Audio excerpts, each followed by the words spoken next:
What's going on, everyone? Just trying to get everything going. Have a little bit of an issue with getting some of the things. Let's see.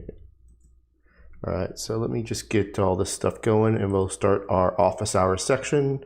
Let me just kind of go in here and let everybody know. All right. Office hours are in session.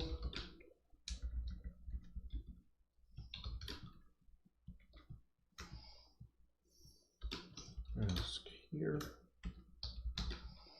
to get questions answered. All right, so I just want to make sure that I know I'm live on Twitch. Let me just check, make sure that YouTube and the, let's see here. Make sure we're good on YouTube here. All right, so it looks like we are live on both. This way I can go back and forth and answer all the questions I can. And we'll start getting going. Appreciate everybody turning out. I know it's a couple minutes late, just a little bit on the technical side that I had to get right and whatnot. I just want to make sure that I turned off all my phone. All right, I think we're all good. Sometimes at 3 o'clock Eastern time definitely sneaks up on me. So I'm just waiting on some questions and kind of go from there. And we're going to go from there. Let's see. First question is from the All Pro 22. He says, creating a defensive playbook, what formation should I focus on? If you're creating one, meaning that it's custom, I would definitely suggest having a lot of the meta stuff because it makes sense to. Start off with, dollar. I would say would be a good one. I would say 335 wide, 245 odd. I would say 335 Sam, since you're able to, basically customize it. And then, as far as I would say 4-4, maybe a 3-4 odd, those are the ones that you want to basically start with, and then whatever you have preference on from there. But your best plays, as far as what pro players use those for a reason because of the way that they are easily able to be used. I would go with that, and kind of go from there. Rogue Ghost asks, in your empty Texan scheme, you called halfback stack for packages. Is halfback my main look at receiver? The reason why I do halfback stack, I think I'm in it here. Let me just double check. I forgot what I was labbing before we jumped on. Yeah, okay. So the reason why I do halfback stack, and I put the running back here, right? I put him on the top player, is because his routes are not really routes, in my opinion, that are something that I need great route running. It's just they get open based upon the play calls. And then when I'm able to go ahead and audible, I can audible into, so I'll call this, and then I can audible really quick into empty Texan, right? Where, see how these guys just move just a little bit? And then again, on empty Texan, that player on the outside, when I audible, doesn't have a whole lot of I need to get open as my man beating, thing. So for me, it's not about, is he my main look? It's more about, the reason why we put him in that spot is because you can get away with, basically having a lesser player there. I'm actually right now playing around with doing this as far as a scheme. Leaving empty tray stacked the way I always do it, leaving empty Y text in the way, but with empty Y slot, the right receiver really doesn't do much. So what I was planning on trying to do, just for some more diversity for those that are running this, what I like to do basically, and I'll go to it, is I'll go and I'll sub in a tight end at the outside position. So I'll just throw in a tight end here. Now, whenever I want to come out in this, because that right receiver, he's basically all he does is run streaks and most of the stuff. now I have that ability to go ahead and start going down, right? I can go into guns wing slot offset, and if you see, I really like, this play here with the B receiver. You just put the guy on the streak and kind of do it that way. It's just one of those deals to where, unfortunately that you can definitely now make sure that they can't call 1-4-6. You can weak box them. So just having one formation that has two tight ends, and then coming out in that, and then basically knowing that my checkdowns are going to be deuce close, it's going to be single wing slot. There's some really nice plays in this. Like, this is a special play to the Texans playbook that has this really nice crosser by the B receiver. So you can utilize this, and you can see that the way that we have it, two tight ends come from the right and the running back comes from the right. So it's really quick for all these plays, right? It doesn't matter what it is. It's just these guys come in. So a lot of times you can have some fun with just changing up personnel and getting more formations. What's the best way to throw passes to avoid Superman interceptions? So my assumption is you're talking about Acrobat. A few things. I think, it's more about timing, and it's more about, placement of the ball. So if they're in a position that they can do those Superman interceptions or those Acrobat interceptions, then they're, somewhat in a position to make a play on it. So I lowball a lot of stuff. I throw it, pass lead away and down and away. It's really depending on the routes that you're doing. I use Gambler as my X factor, and the reason why I use Gambler is because now AI defenders can't intercept your ball. So 9 out of 10 times on an Acrobat situation, it's because the AI did it. So if you have Gambler activated, then now you have the ability to where they can't pick that off. So you're basically neutralizing Acrobat once you get Gambler activated. So I'm a big fan of that, and that's why I kind of use that. All right, let's see here.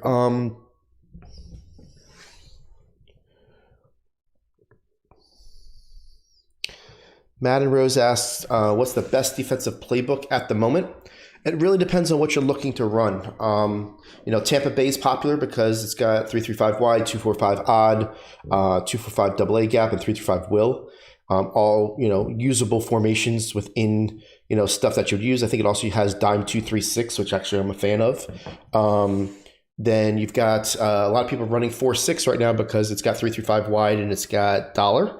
So, and then it also has 3-3-5 normal. So it depends on what you like. I don't think there's a best. I think it's a preference. So those two are very popular. Obviously, earlier in the year, you had people using some different ones, depending on who had 3-3-5 wide, who had 3-3-5 audibled into it. Ravens defensive playbooks is definitely another popular one. So those are all great, just depending on what you're looking for. Let's see here.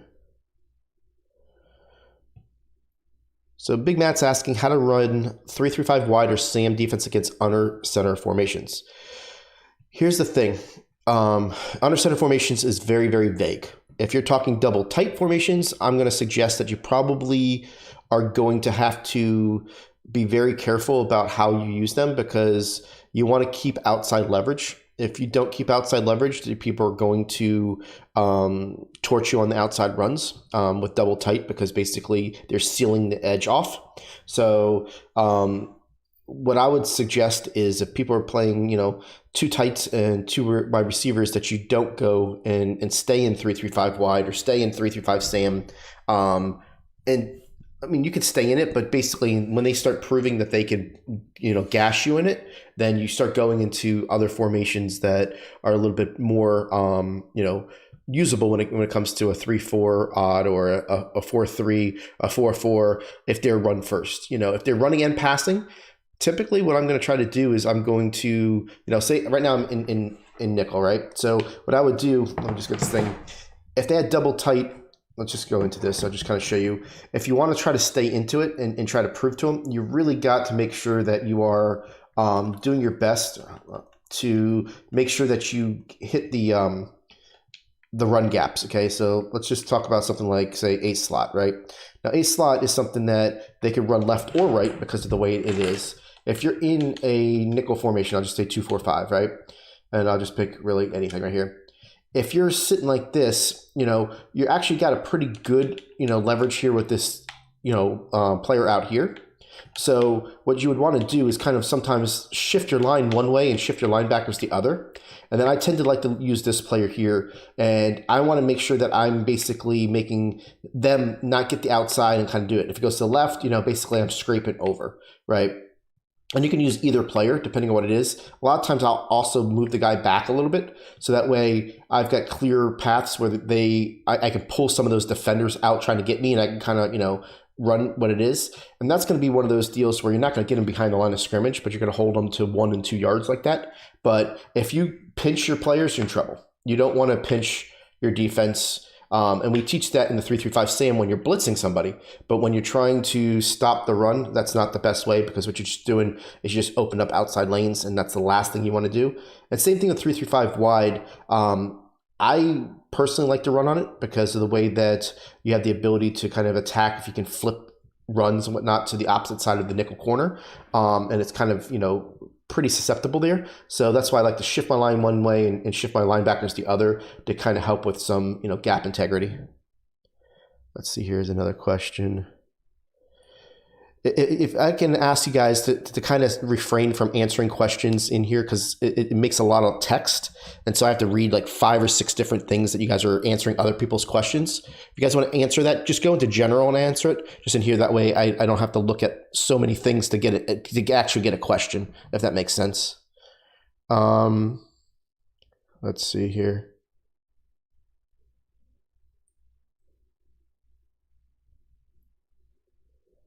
Just want to look through all these here. What's the best under center defense to stop the run? If you're just talking main run, my favorite is the 4-4. I don't think I have it in here on this that I've loaded into, but I'll go ahead and load into it so you can see it. 4-4 to me is what I run as a goal line defense, and what I run in short yardage situations when I think they're going to run. And then I also run it in situations to where, let me just go ahead. It's in the Lions playbook, so I just picked the Lions. It doesn't really matter what we're picking here. And I'll just pick the Falcons because they're here, right? So with short yardage, or just try to stop the run itself, like I said, I very much try to force them to run inside rather than outside, because you'll see in this game, especially if you have an inside stuff, people want to run outside, or want to run with pulling guards, want to run with, some type of misdirection. So if I can set my team outside in, I don't know what's going on here. It looks like my thing froze. That's crazy. Let me just go ahead and restart the app. All right, let's try this again. I have no idea what just happened there, but we just froze. So we'll try this again and see if we can do it. But for the most part, I like to, as a main type of scheme when it comes to this, my thoughts are let them have the dives, let them have the little stuff, because you're going to get a lot of sheds inside. You get less sheds outside. So that's why, or if you can stop a gap, people will run into the back of their players when they run inside. It's just a lot less open lanes, in the A gaps, and that's why I do it. So I'll show you 4-4 just as a question because it was answered, and kind of go from there. If you guys want to just keep on loading up the queue with other questions, that way when I'm done with this, I'll be able to answer yours. That'd be awesome. Let's just go ahead here and look at practice mode, normal. I was going to do Lions because they have the 4-4, and then I said I'll just do the Falcons just because they're my favorite team, and we're good. Okay, cool. We didn't freeze up this time. We're in good shape. Okay, so 4-4. What I like to do with this is call something pretty conservative, whether that's the crash 3, which is a cover 3 shell. You basically got people out wide.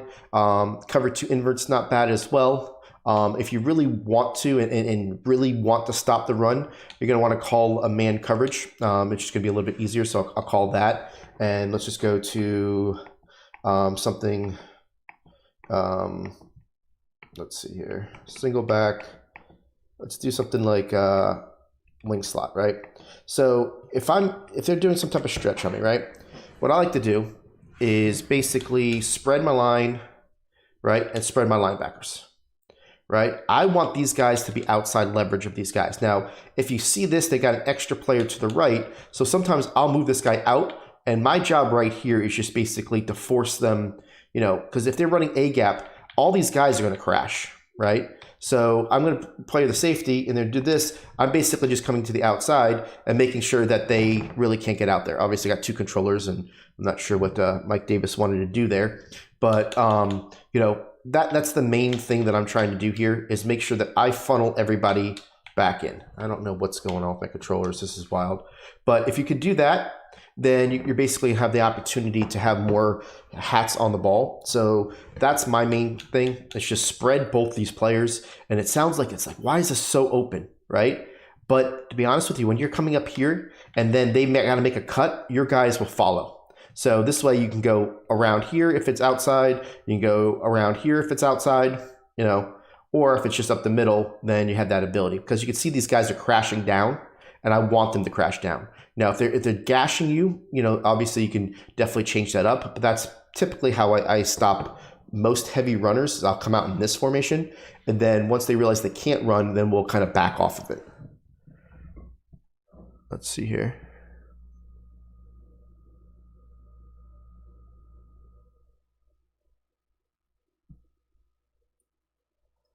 All right.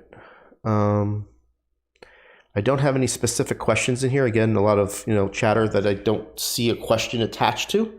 So that's not gonna, you know, be able to something there. I'm gonna go start looking into anything on you know, Twitch. If you guys have any questions there, please ask there. And then let's see if there's anything else.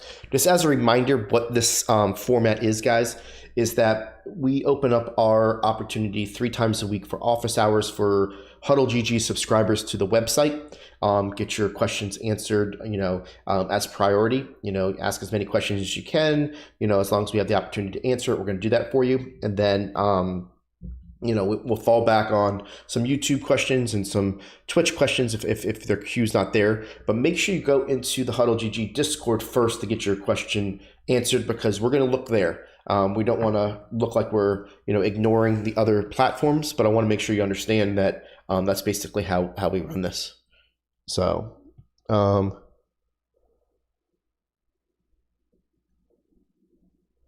let's see.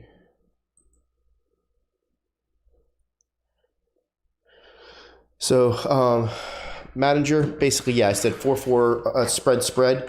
It's really whatever play you want. This is man coverage I've got out here right now. You know, if you're in something else, you know, this is actually cover 1.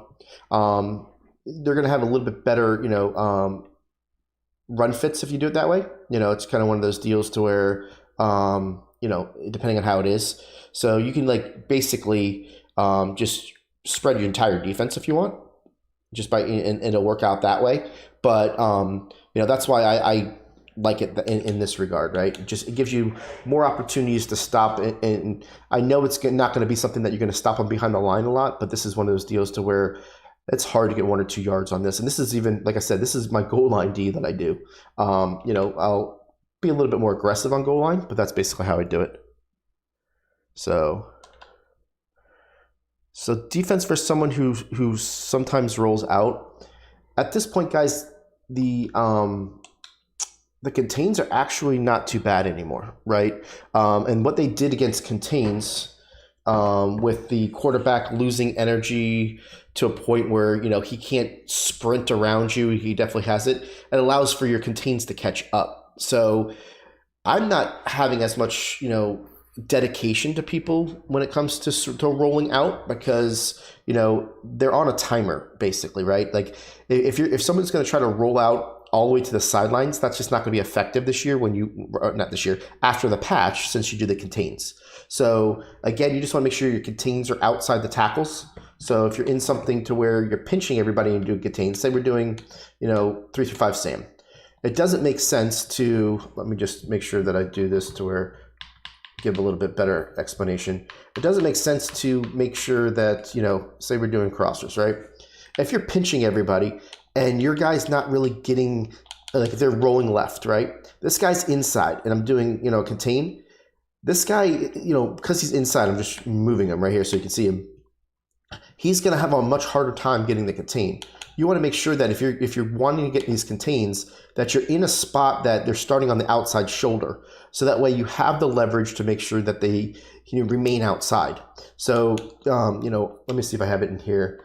Like dime 2-3-6 is probably one of the best formations when it comes to containing. And this is something that I learned from Pick'em. Definitely showed me this. And the reason why is if you pinch your D line, right, and then you do these contains, these guys stay really wide. See how these two guys stay really, really wide? And so you get these pinch so you can stop the inside zone type deal, right? But these guys stay really, really wide. So if I hike the ball, you're going to see that these guys are basically, getting those contains and then they're going to break. So because the alignment is that way, that's a really good defense to use. So I wanted to kind of explain it in that regard that, when it comes to defensive alignment and where they start, that's a big difference to when contains work and when they don't work. Haji. So I haven't really faced that a lot, to be honest with you, the wide receiver, screen escape artist.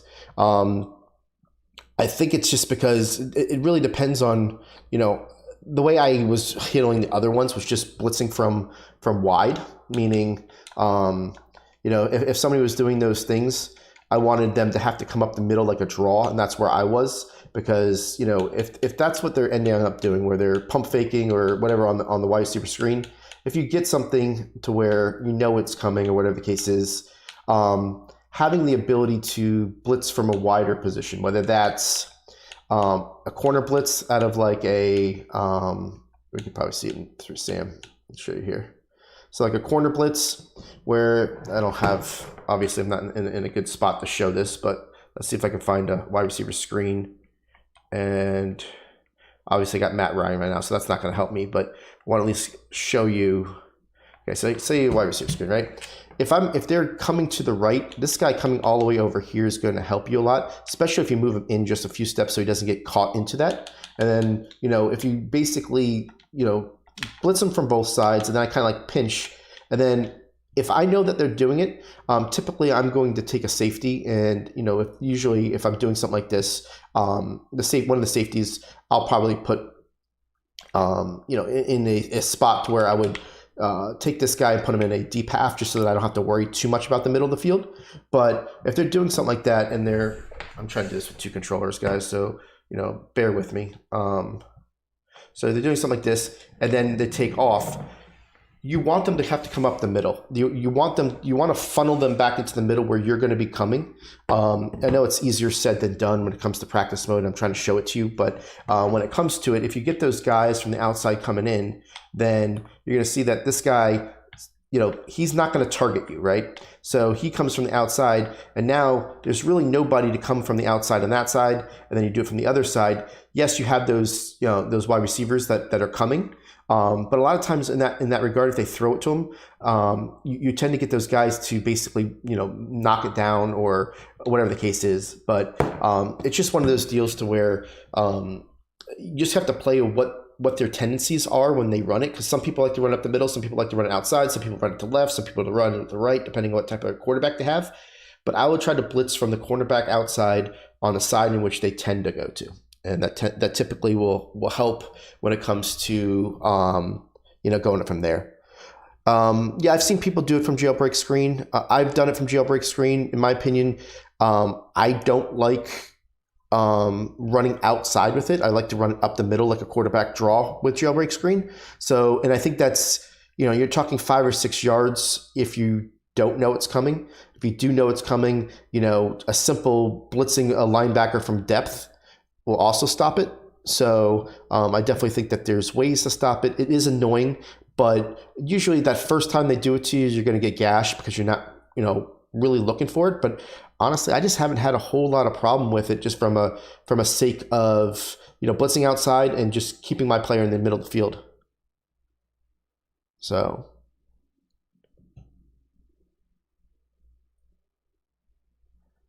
All right. Let's go here. Let's see. You guys continue to load up your questions. I'll get to them. I'm just going to check to see if there's any other questions outside.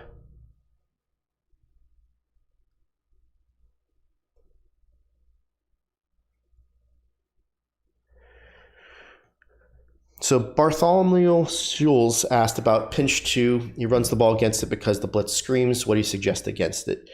Honestly, it's probably one of the easiest defenses to beat when you know how to beat it. And I dedicated my empty scheme to basically start with, you know, beating cover 2 blitzes very, very quickly as it started to become more of a meta with pinch 2, with dollar and whatnot. It's really about understanding how to get reactions out of the outside players and throwing it very, very quickly.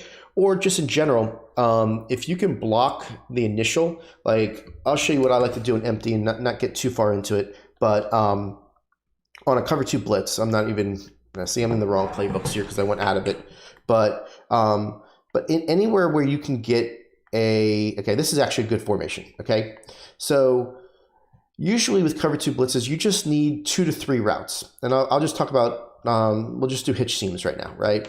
And just from a conceptual standpoint, let's go ahead and just call, let's call nickel blitz here, just to kind of show it from a conceptual standpoint of what people are doing, right? Where is my nickel blitz? Why can't I find it? Here it is. Okay.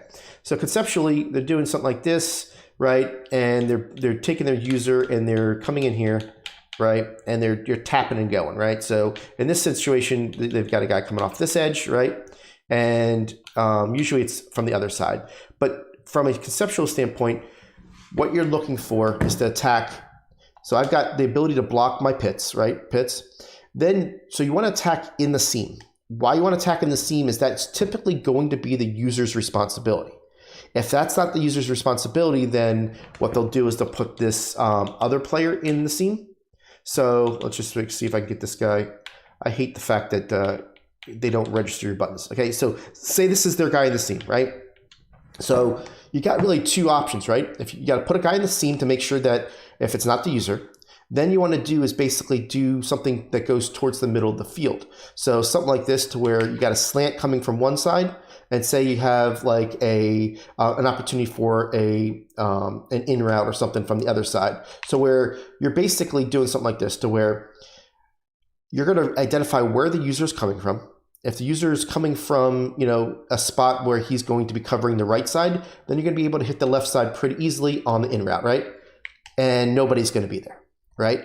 So there's 3 spots that you want to attack. From outside in, going towards, you know, from the slot receivers basically to the inside and the seam, so that you have 3 options. And this is me just basically, you know, trying to show in general. If they aren't, you know, using the middle of the field right away, then you're going to go ahead and throw it to the RB. Let me just make sure I got this all right. You know, something like this, to where I don't know what just happened here. All right, something like this. So if you don't do it right away, you throw it to the RB to the inside, right? So it's kind of a 1-2 punch. The blitz doesn't come in that quickly where you can't make a simple read, because you're looking in the middle, seeing what the user covers. If the cover is right, you throw left. If he covers left, you obviously can throw right. If he backs up to cover the seam, then you got either other player. So if you put that type of route combination on the field, then you're going to have that ability pretty easily. That's attacking the middle of the field. Attacking the sidelines is actually really easy if you know what you're doing with it. And I don't want to go too far into, disclosing what we have in our game plans, but I honestly tell you, if pinch two is something, and dollar, fire two, and any other cover two blitz, I absolutely love to see that on the field because I'm just going to bomb it and bomb it and bomb it, to be honest with you, with the way that we do it. So definitely check out our game plans if you haven't already. If that's what you're struggling on, we go over it in the Meta Buster with some other formations. Our empty stuff really attacks it, and we've shown different ways to attack it as well. But just from a generic standpoint, I want to just at least explain it to you in that way, is that if you can go ahead and make sure that you attack the middle of the field to make sure that the user has to cover high-low, and then you have something from the other side. It's just really kind of simple, and what they're going to do is they're going to back up their blitz. They're going to start putting more people in zones, and when that happens, you're obviously going to be ahead of it. All right. Yeah, Solly. If you go ahead and look on our newest film study, you can see how well empty fade out still works against cover two. Basically, I just put out 2 film studies. Both we're going to show you. One was against 335 wide. One was against dollar. And cover two is probably something that's gaining a lot of attention because the way the patch has worked on next gen, the guys play a little bit deeper on for most cases. But if you put the right combinations on there, you can get those players to not play so deep. And even if they do, and they put them at 30. We've got ways to attack the 30-yard depths really, really easily for big-time bombs. So I would say if you haven't checked that out, Solly, definitely check that out. It's going to give you an easy way to bomb those for sure. So Rockets asks, what's your response to people who say empty isn't a viable offense since it can just be user blitz and just can't block it? Okay. So let me explain why empty is so good. And obviously, it's the offense that I'm in. But 2 things. When people blitz you, you have 2 options. You can try to overblock it, or you can go ahead and make quick reads, because if they're blitzing people, they're taking resources out of the opportunity of covering you. Simple math, right? If they're blitzing 5 to 6, now they have only 5 people in coverage. And most of the time it's going to be, zone. If it's man, then you have to have quick man beaters, right?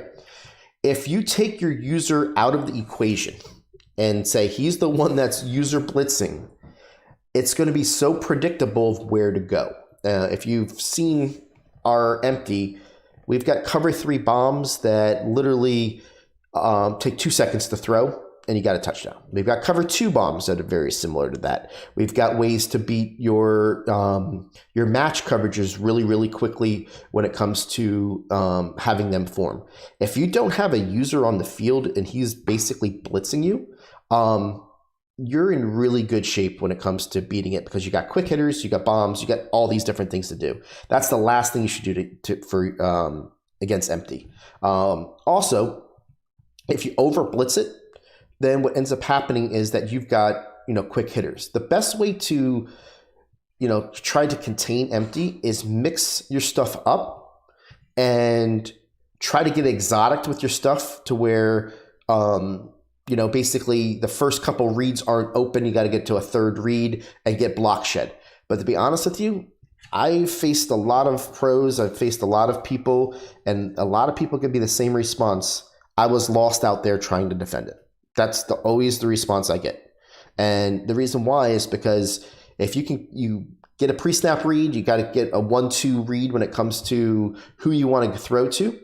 And you just get your reps and be very decisive with your throws, you're in good shape. Like if you see some of the highlight films that we put out, watch my quarterback.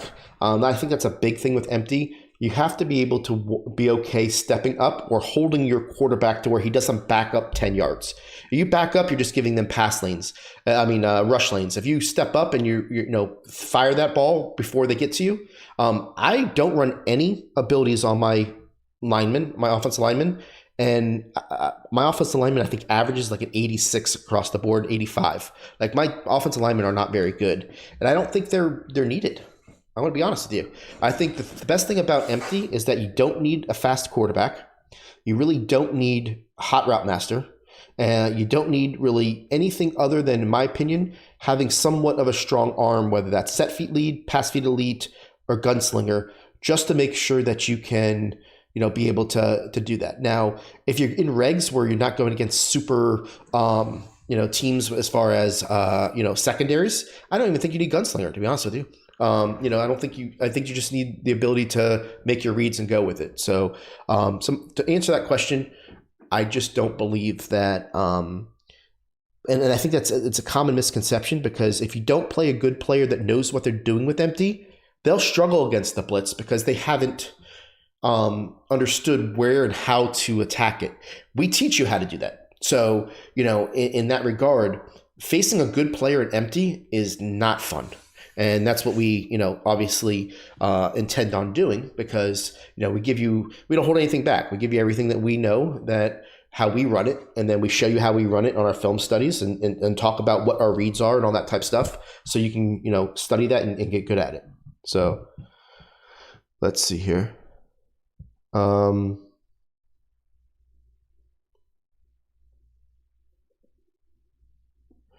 So UK Tomo's asking about defensive play calling advice. Heard that 2-4-5 odd is good versus bunch. Is there anything I should be looking at to call against trips, compress, tight, spread, or is it more a play call thing? Well, right now, a lot of people still love 2-4-5 odd because it does get pressure, and it is great against bunch. The problem with, depending on what console you're playing on, and we all expect this to get fixed, but currently, when they flip bunch, you don't have the ability to really make any adjustments on defense after they do that, right? So a lot of people are going to dollar just for the time being because it has the ability to be symmetrical. So if you got all your adjustments done, you're good, you're fine. And dollar is basically very simple to set up. If you look at one of our YouTube videos, Clef kind of made a video of it. And that's the only reason why people are going to it. Not because it's better than 2-4-5 odd. 2-4-5 odd is really, really good. It's just a matter, I think, for the short term, until they get it fixed, which I think should be hopefully pretty soon. It's still great against bunch. But that's why if you're hearing that dollar is getting more popular, it's only because of that.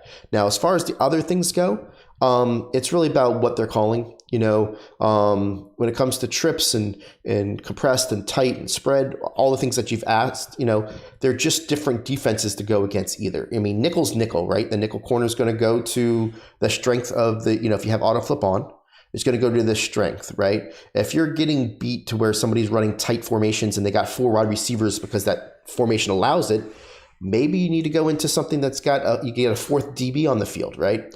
It all depends. I personally don't ever really go into 4 DBs. I stay in nickel because I feel like if I'm going to be playing zones, my safety is going to do just as good as a job as a 4th corner would.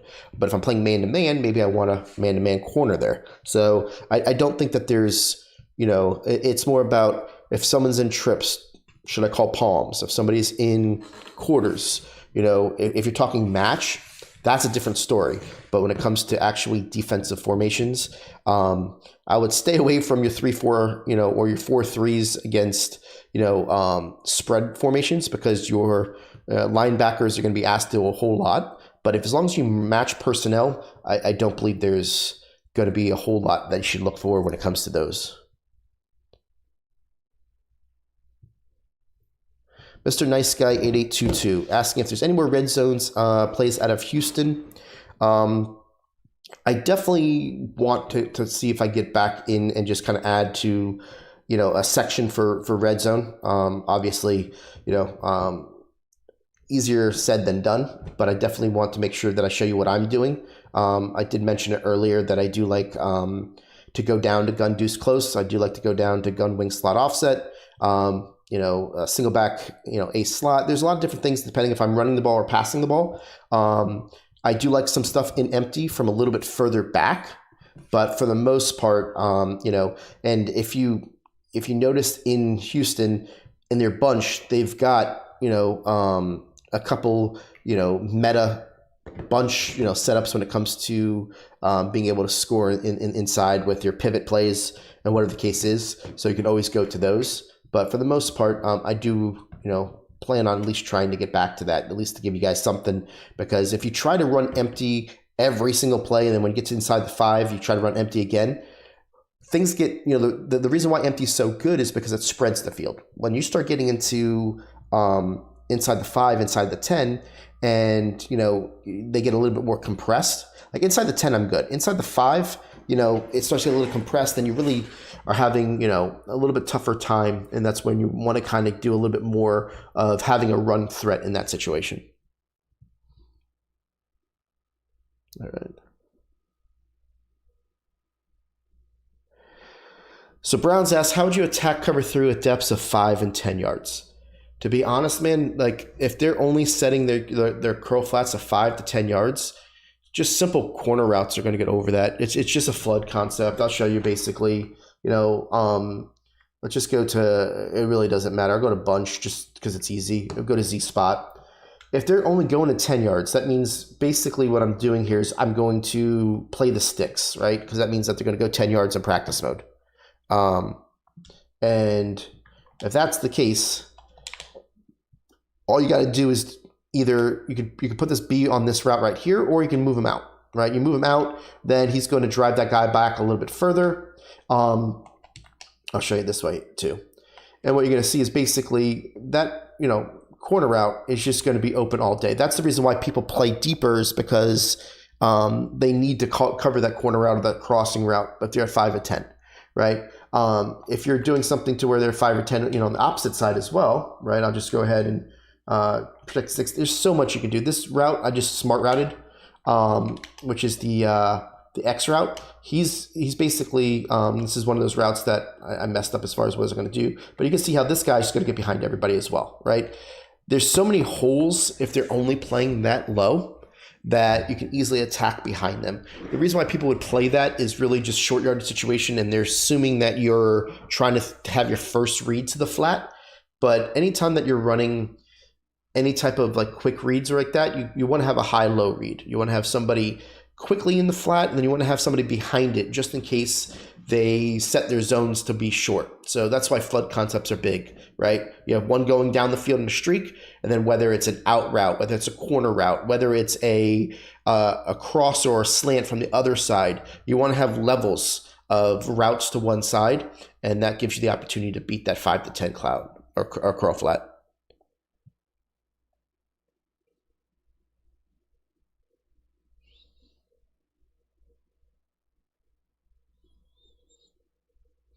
So Solly's asking, on cover 2, the flat route keeps on picking the fade. So are you talking soft squats or are you talking cloud flat, Solly?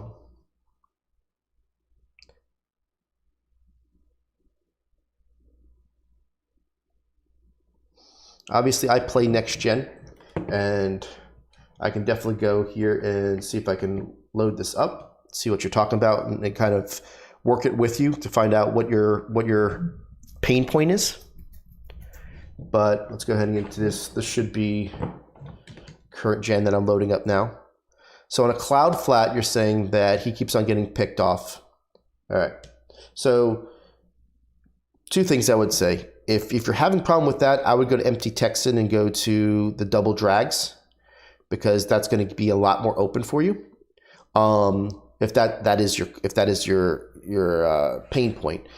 I don't believe that the cloud flat is going to stay, just a normal cloud flat. You just have to wait an extra second in a next gen, because it's going to probably, from at least what I labbed and what I know from the past, obviously new, I'm not sure what it is right now, but as far as last year and everything like that, and what I labbed this year when I was marking them to work, you just had to wait a half a second longer. So let me just go to Patriots. Let's just go. So you're saying cloud flats. So let's just do, it doesn't matter what I'm doing, right? So let's do something with, let's go to 4-6. So that has 3-5. All right. So let's do that. And then I like to use the Bills. I think it's the closest representation to what you're going to have as far as a strong arm quarterback. Let's go to Houston. All right. So your question is fade out, that you're having a problem on current gen throwing the fade against cover 2. Is that the sentiment? My guess is that it's going to have to be to the wide side of the field to make this work a lot better. And we're just going to call cover 2. All right, let's back this up. Oh, it's so funny. It always feels different to me when I go from generation to generation. All right, so something like this. And what you're saying is this Y, wait on it. And now you're throwing it over his head. I'm not sure if you're trying to throw it too quickly or what you're having an issue with, but it's basically you wait on it, and now throwing it over his head. So if you're having the issue to where he's not biting as quickly as next gen, I would say that is the case, but it doesn't mean that this isn't open, right? Like you step up on the pocket, now you're throwing it over his head and you're getting it there. Now, if you go to the short side of the field, my guess is he's going to carry a lot quicker. So let's go ahead and take a look at that.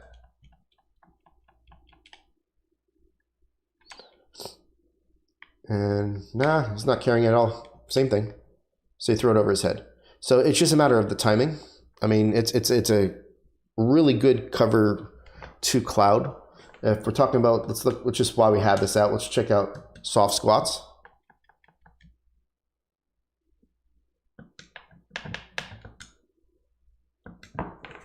And go to soft squats. I'm expecting the soft squat to get sucked in a little bit more, but I don't know how next gen. Yep, soft squats sucked in. Now you're throwing it. You're still going to beat him over the top. It's just a matter of waiting that extra second. That's really all I can tell you is like, in that regard, right? Here's soft squat, wait. Now you're throwing it and you're being able to beat him over the top. Now, obviously, if you've got somebody that's backing off their players, then, you're going to have to adjust. I'm also throwing this a lot to where I'm just throwing a quick throw to either, depending on how they're doing it. Like if they're blitzing, right? And this guy's coming here and he's blitzing, right? And you have to get it off a little bit quicker. You've got the ability to throw it to this X right away, right? Because he's still inside. Now you can also throw it to the outside guy really, really quick. So, that's what I do a lot when they're blitzing out of cover 2, right? Like they're blitzing and they're backing their guys off, or at least one guy off. Like I'm definitely going to be throwing this really quickly to this wide receiver as well. So it all depends on what they're doing. But for the most part, this shouldn't really be something that if you just wait on it, you should have a problem with.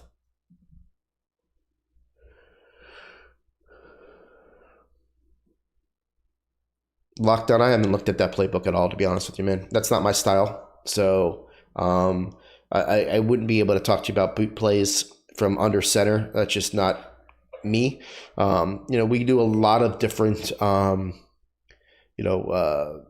variety on the website because we try to keep people in their wheelhouses, if that makes sense, right? Like when we go ahead and we get pros, we want you guys to learn from the best pros from what they're doing. Clef and John Beast are the 2 best players, at least, on paper, when they both made it to the finals as bunch, and they ran 2 different bunches, right? And, we got you both of those and kind of made sure that you guys understood the best of their bunch, right? I showed you a gun doubles type because that's one of my favorite types of formations, and now gun empty, 2 things that I really excel in. Now there is going to be we got a couple, I say 3 game plans in the works with 3 different people right now as far as already committed. One of them is going to be a under center type of offense, and it's something in which I reached out to him because I said, you know what, I respect the way you run under center, and I think that you're one of the best in the game, which he is. He's definitely arguably a top 20 player. Depending on top. There's so many good elite players, but and he runs under center, and he's been doing it for a while, and he's been really unique running it. And I was really excited to say that he wanted to work with us. So you guys are gonna be getting that in a few weeks, right? We definitely have some content coming up, on the defensive side of the ball as well. And we'll be getting that to you guys really, really quickly as well. But as far as like when it comes to running under center, It's just not something that I do exceptionally well. It's not like the route combinations are different. I've taught single back doubles before. I've taught different things. It's not about that. It's just more for me. It's just a comfort thing. And I would hate to teach people something that I wouldn't run personally in regards to, an offense, at least in that way, right? So that's why we kind of make sure some of the pros fill those gaps.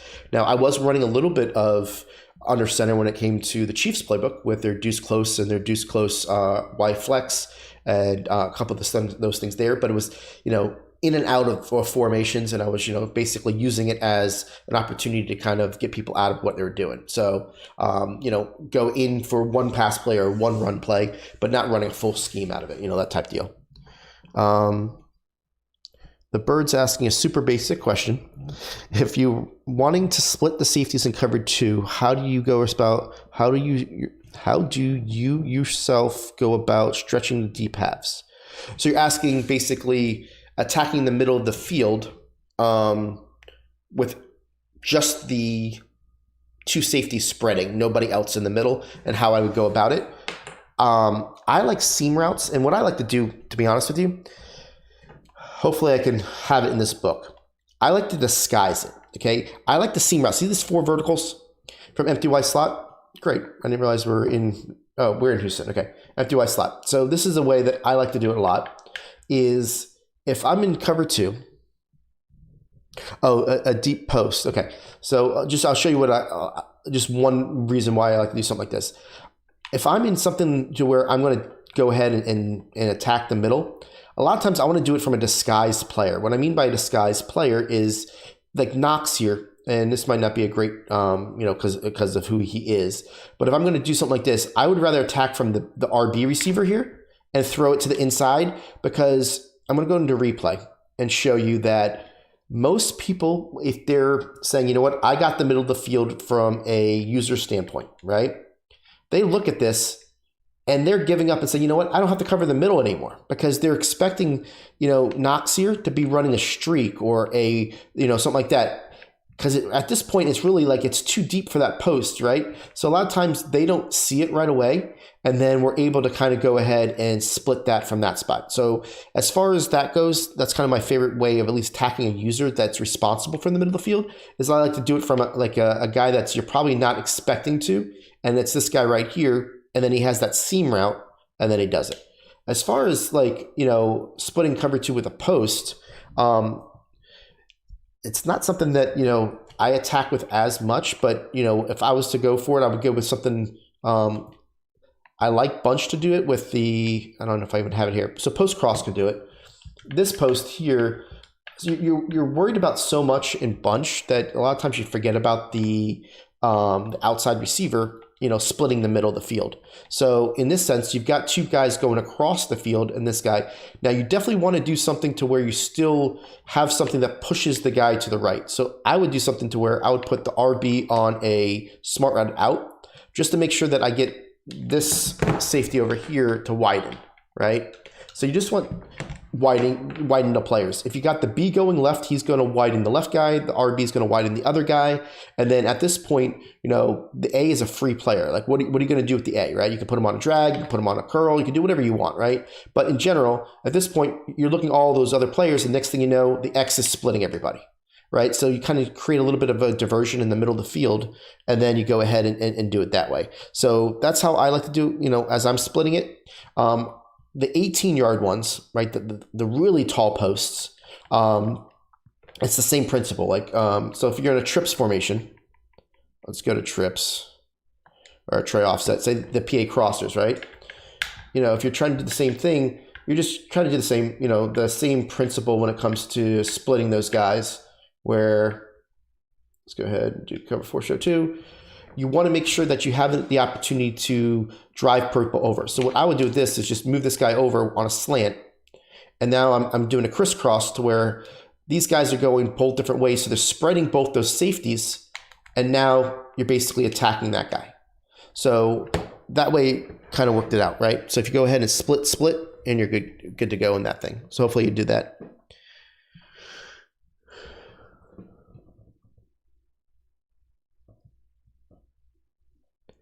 So Browns is asking, what do I do to defend gun normal with 50-50 run scheme?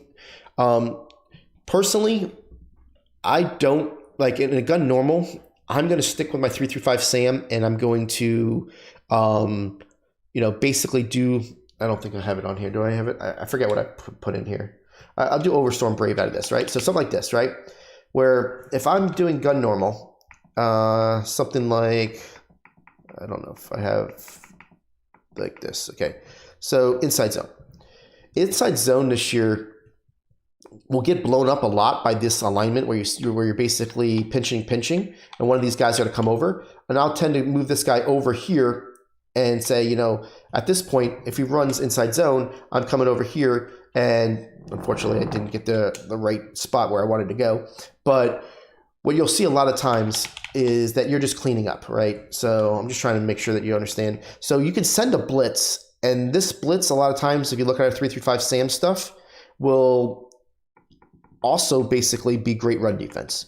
I don't have a whole lot of problems stopping, these type of runs because they really got very, very little that they can do. Let's go ahead and do this like this. So I'm cleaning up with my guys. So basically, if they're running this, I'm going outside like this, and I'm basically cleaning up. So you got to get aggressive if you want to do it that way. I mean, if the guy's guessing right every single time when you're running, he's passing, and when you're trying to stop the run, you're passing, you're probably giving him tells that's saying, you're probably doing something to where he's kind of identifying when you do this as a defender, that now I can do this. I mean, the reason why I like identifiers, because I look for different types of indications of what people are doing. A lot of times, if you watch what they're doing, every time they call cover 3, they sometimes move their user in a certain way, or they toggle through their players in a certain way, or they're moving somebody in a certain position. But if you just look pre-snap, a lot of times people are going to indicate what they're doing, and you just basically log it in your mind after each play. Okay, he ran cover 4, drop show 2 there, and this is what he did prior to the snap. If you see that same sequence, then there's a good possibility if he's disguising his coverage, that's what he's going to. So I would say look at what you're possibly doing to give him a tell if he knows what you're doing. Obviously it sounds like you probably are playing someone in CFM that you probably play often, but look at your maybe game film or look at yourself and say, how does he know that I'm doing that?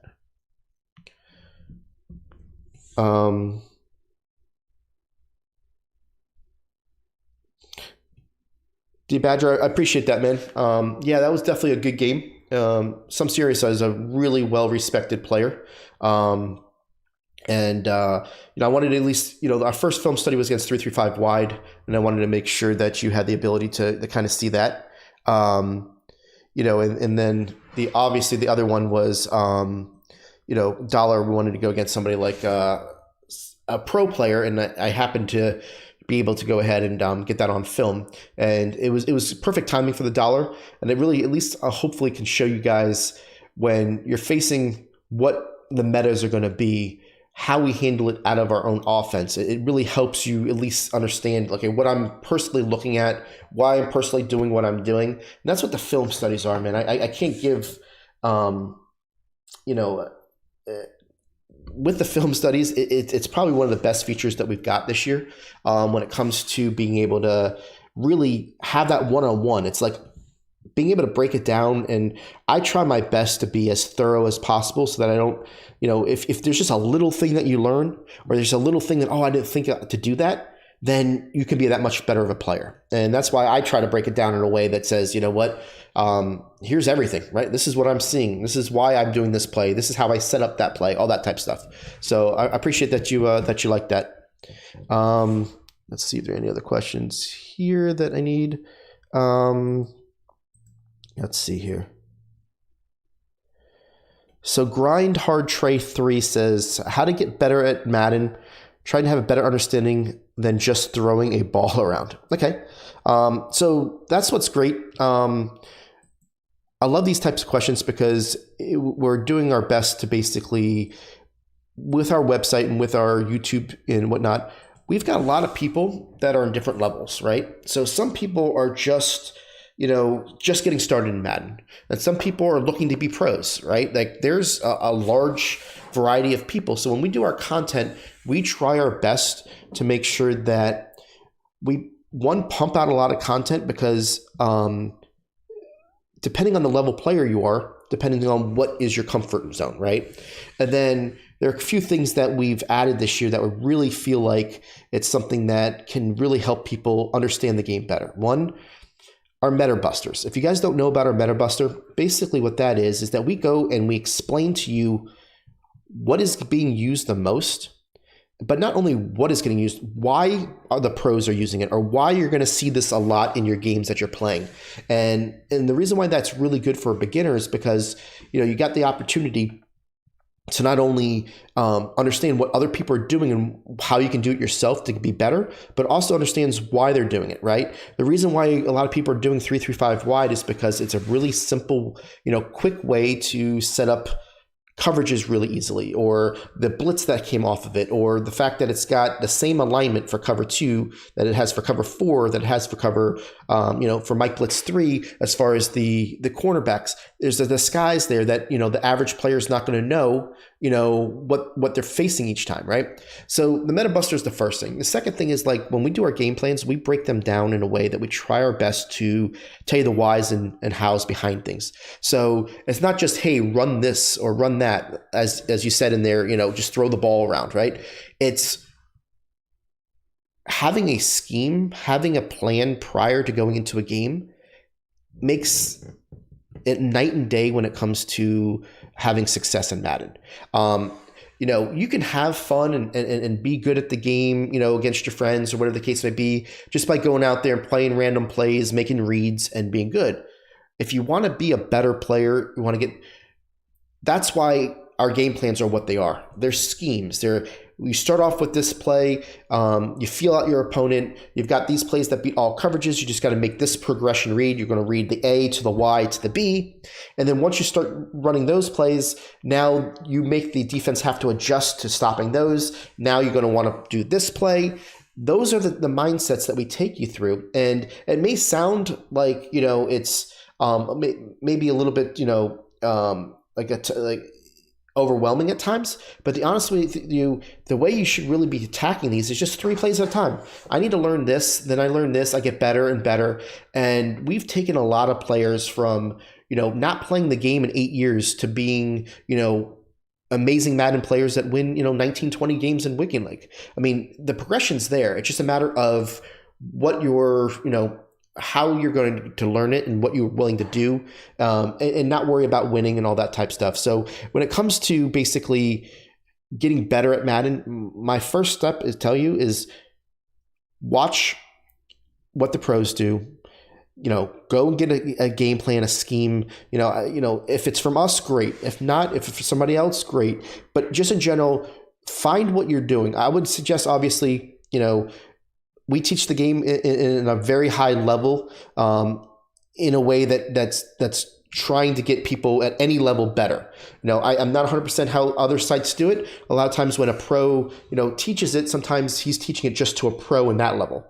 We try our best to teach at all levels. So that would be my suggestion. Jump in. Am I back on? Let's see here. Can someone type to me to let me know?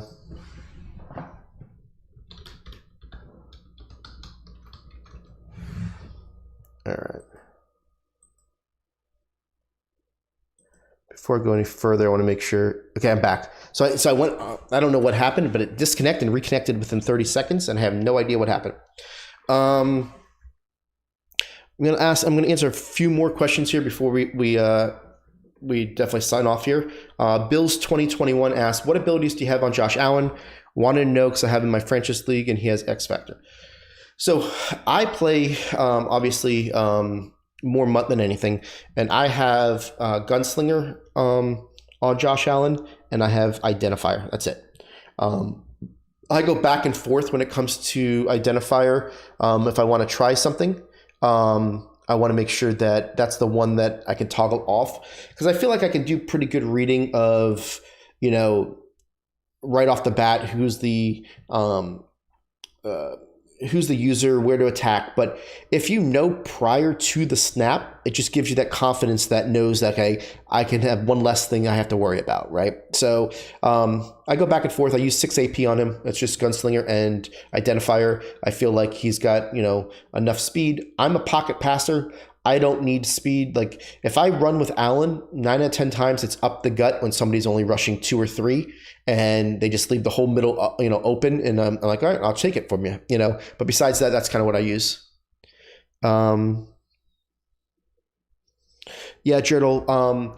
I definitely want to get to that. I feel like that's, the scheme itself to me is probably some of my best work, if not my best work, when it comes to really having an explosive offense. And a lot of times with that, you're scoring really, really quickly and you're not in the red zone. But if we can put the cherry on top and put some red zone offense specifically for Houston to team up with that empty, I'd like to do so. In the time being, definitely check out Ghost's tight slots. We have some gun deuce and gun deuce close and some wing slot offset in there with some red zone plays. There's also a couple red zone plays that were, I think, in John Beast's bunch that also apply to the Houston playbook. So you could definitely find some in there that you can definitely use right away. But for specific things and, basically my mentality of how I run my offense in the red zone, I'd like to put that in. It's just a matter of getting to it and hopefully in the next week or so, definitely trying to do that. But yeah, it's not something that I haven't dismissed. It's not like I'm moved on from Houston. I feel like there's a lot of people that have really liked this scheme, and if I can, give them that cherry on top, I'd like to. UK Tomo, it's probably one of the last questions I have here. Have you got any tips of attacking double Mabel? That usually, when I feel like I'm stopped the most running Chiefs, is there any experience from, okay. So it's asking about double Mabel, and double Mabel is something that is actually, if you slow down and know where to attack, it's actually, pretty good, pretty easy to attack. But a lot of times people want to go to the outsides with their stuff and do all the floods, right? So 335 wide, when he's explaining his double Mabel, for anybody who may not know, I'm going to just try to, it's not, I can definitely show it to you. I'm in Houston right now, but let me just try to find something that's more closely to the Chiefs playbook, right? So let's do something like, I guess I could do something like this. It doesn't matter, right? So double Mabel, let's just move it to this side. They're going to put a stack zone. What I mean by stack zone is they're going to put one at like 5 yards and one about 20 to 25. So the outsides are completely covered, right? So this is really what you're going to see a lot. This guy's going to come over here and he's going to cover the middle of the field. The best spot to attack is the numbers, right? So the numbers meaning something really, really simple as a curl route, and say something with an outside route like this to hold it. I'm just going to move this guy out of the way so we can, kind of look at this as we do this, right? And we'll get this guy out of the way as well. But say a curl route on the numbers is an easy way to basically attack this. Nobody's going to be there, right? The reason why nobody's going to be there is they're asking their defense to fan out, right? So a curl route's easy, right? Now, something like this where this Y route could be also a route that you can hit. But the problem with this route right here is that you're going right into the safety. So you'd have to drive back the safety. If you had something where it's a post like this that's from a slot apprentice, you're going to have a little bit more success with it, right? So what we're going to do here is do the same thing, right? And this time we're going to go ahead and try to put the slot on the post, right? It's going to go in, and right on the break, you hit it to them, right? Why is that? Because again, they're fanning out their defense, and they're going to be susceptible in the seams, whether you have somebody stop there or they don't, right? So if I wanted to do something where, say I move this guy out here, and I do the same thing with this guy, right? Now you're going to see the same exact thing to the right side, that I'm attacking where they are, right? So in this sense, say they got their user, right? I just want to make sure that you understand this concept, right? So we'll do it to where we got double curls. If they have this user and they jump the left side because they've been jumping the whole side, now you're going to want to have the opportunity to hit that player there as well. So let me just make sure that I got this all set up. Right, so here's the 2 layers, right? So now what you see is the A is going to stop in that spot, and now you're going to be able to hit him, right? Obviously, the curl flat here isn't set to 25, or he won't jump that ball, and that's the thing. So the curl flat will jump that ball because he's supposed to play the curl. But if he's set, actually I can do it here. I don't know why. I'm in last gen, so I can set the adjustments. I didn't even think about that. So here is what they're going to do. They're going to set these curl flats, say the 20, 25, and these guys the 5. And then they're going to run this to where this is going to be a much better way of showing it to you, because now you can understand a little bit better why those things are going to be open. So whether it's going to be, so the reason why I'm doing this formation is because this is kind of like the flex off weak formation that is in Chiefs, but just basically attacking in spots to where they're not going to be is huge, right? So I'm just doing it, you know, from a 2 outs and 2 curls. That's all I'm doing, right? Nothing different. And the reason why I'm doing this is because I want to make sure that you see that those curls are going to be open. It doesn't matter which one I hit, the A and the Y is going to be open every time. So whether it's a post from the outside receiver, whether it's a post from the inside receiver, whether it's an in route, you want to attack 2 routes on the numbers, and you're going to be able to pick whatever one you want against Mabel. Now, can you beat Mabel over the top or in between? Yeah, a lot of times what you can do, you know, depending on what you're, you know, what they set them at, you're going to have routes like a flood concept where in, say, a bunch, they have that deep out. We have that deep out in some of our empty concepts. I just want to make sure you see it. But say the slot dig, right? If they're doing the same thing and they got 25-yard or you know, their zones are at 25 yards, what you're going to see here is that you're going to be able to hit this RB because he's going to be underneath the one but above the other, right? So that's going to be an easy Mabel concept for you. And a lot of people like to run that concept out of gun bunch, but you can do it at any one. Just find a deeper out route, a 10-yard out route, right? And then what you're going to do is you're basically just going to have a low and a high. And the A is the low, the RB is the high. So when you go against double Mabel, you can attack the outside in between the zones, or you can attack the middle on the numbers. So hopefully that helps you when it comes to that. But basically that's it. So we did run a little bit over, guys. It's 4:15. Definitely keep any of the questions I may not have got to. I think we almost got to them all. For next week or for Saturday at 11 a.m. Eastern, books will be on it. But definitely, you know, save those for them. We appreciate you guys giving us those questions because it definitely allows us to answer what you guys have as far as your pain points. And if some of you guys that are on YouTube, you know, that watch our videos, go ahead and ask those questions in our videos. I'd love to be able to make videos for those people that have specific questions that, you know, I read every single, you know, comment and say, hey, I'm struggling with this. Can you help me out with this? It's an idea for me to do on YouTube because a lot of times if you guys are struggling, other people are struggling with the same thing and I can make a YouTube video out of it. So that's a great spot that if you're not in the Discord and you're just on YouTube, definitely, you know, have your questions there and I'll try to get to some of those YouTube questions. But obviously if you're a Discord member, you know, we definitely try to give you guys the first in line with all your questions and continue to ask them for those office hours. And you can definitely ask them on YouTube as well. Just get 2 different platforms to hopefully get your answers you know, done. So appreciate you guys and I'll catch you next Thursday. Make sure you check out Boogs on Saturday and also Banks on Tuesday nights. Appreciate it, guys. Take it easy.